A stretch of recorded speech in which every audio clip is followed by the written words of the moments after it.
जसले जिन्दगीमा फाटेको चप्पल र जुत्ता बोकेर आएर आज केवल राजनीति मात्र गरेको भरमा करोडौं खर्च गरेर 5 तारे होटलमा बिए पास्ने वर्तमान हप्तासम्म चलाउँछ। त्यसको सम्पत्ति हेर्नुको साटो हाम्रो सम्पत्ति हेर्ने हेरुन्। म गर्वका साथ नेपाली जनतालाई बताउन चाहन्छु, देखाउन चाहन्छु। तर जति घेराबन्दी गरेका छन्, जति चरित्र हत्या गर्न खोजेका छन्, त्यसको हिसाब त एक दिन सत्कर्मबाट दिने नै हो। म त्यहाँ अलमलिने पक्षमा छैन। बस जवाब दिनका लागि म एक्लो उभिएको छैन। मसँग जसरी आज कपिलवस्तु उभिएको छ, सिङ्गो देशका जनताहरू उभिनेछन्। मलाई विश्वास छ आफूले गलत गरेको अवस्थामा अनुहार बोकेर म कहीँ निस्कने छैन, अनुहार लुकाएर बसेछु। गलत नगरेको अवस्थामा जनता जाग्नेछन्, मलाई विश्वास छ। मलाई विश्वास छ।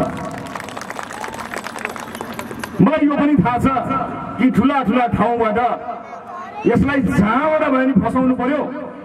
प्रमाण भए पनि नभए पनि कहीँ न कहीँ भेटिन्छ होला। यता खोज उता खोज, जसरी पनि हाल्नु पर्यो, समाउनु पर्यो, थुन्नु पर्यो भनेर कसलाई फोन गरेको छ। एक हिसाब राखेको छु, एक हिसाब राखेको छु। राख, तर म भुल्नेवाला छैन।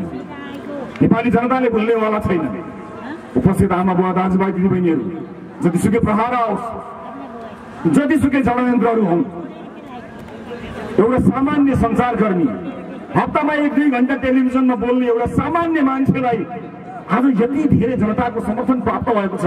मेरो लागि योभन्दा ठुलो कमाई केही पनि छैन। योभन्दा धेरै मलाई केही कमाउनु पनि छैन। यो कमाईलाई कसैको डर, त्रास, धम्कीमा बन्दगी राख्नेवाला पनि छैन। यो पुँजी मेरो लागि सबैभन्दा महत्त्वपूर्ण पुँजी हो। यसलाई जोगाएर आउने निर्वाचनमा आफ्नै नेतृत्वको सरकार बनाउन्जेलसम्म हामी हेरिरहनेछौँ, अडिग भएर रहिरहनेछौँ। हलचल गर्नेवाला छैनौँ। खुट्टा दरो टेक्नेछौँ, मुटु दरो बनाएर बस्नेछौँ। हिसाब जनताले गर्नेछ। 34 वर्षसम्म यो देशलाई कसले लुट्यो, जनताले हिसाब राखेका छन्। मलाई जनताको शक्तिमा विश्वास छ। अरू कुनै शक्तिका अगाडि झुक्नेवाला छैन, लुक्नेवाला छैन। त्यसैले त मैले चुनौतीका साथ भनेको छु, गर, जे गर्न सक्छौ गर। हिजो जनताका मुद्दा उठाउँदा पनि लास गायब पारिदिन्छु भन्नेहरू थिए, अहिले मारिदिन्छु, भोलि नै मारिदिन्छु भन्ने थिए। यति खायो र उति खायो भनेर आरोप लगाउने कुर्लनीहरू थिए। आज तिनीहरू कुन दुलोमा लुके थाहा छैन। तर म आफ्नो शिर ठाडो पारेर आम जनताको हुलमा यसै गरी शानले हिँडेको छु, बाँचुन्जेल हिँडिरहनेछु। यो खेलाची होइन, यो लहर र लहरमा आएको होइन। आमा बुवा दाजुभाइ दिदीबहिनीहरू, नेपाली जनताले एउटा आशा देखेका छन्, एउटा भरोसा देखेका छन्।